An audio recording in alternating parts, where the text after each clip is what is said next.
Today nga ang aming parangal. Natulog pa kasi ako, ngayon lang ako nag-voice over. Napagod nga ni si Ganda. Ayan nga't lumakad na kami, kasama ko na naman si Mama. Kabait sa labas, dragon sa loob ng bahay.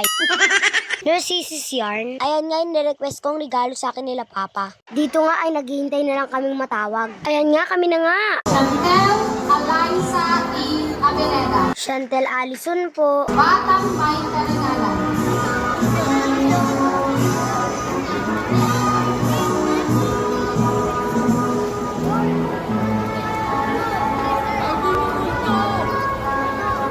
Sila po ang mga batang nagkamit ng may karangalan sa ikatlong baitan.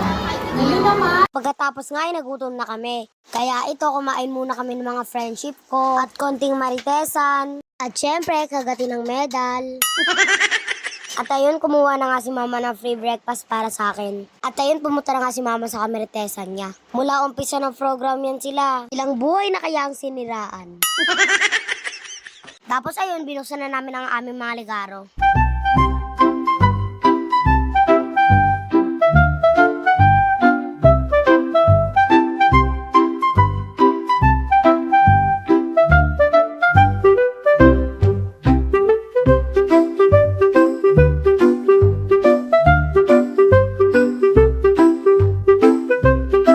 Oh, wow!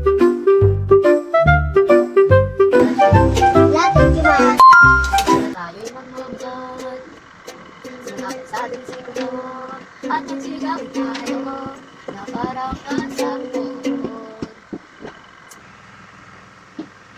Tayo'y magpapitao sabay. Isa lang at ito ang wag ka na magsabi na.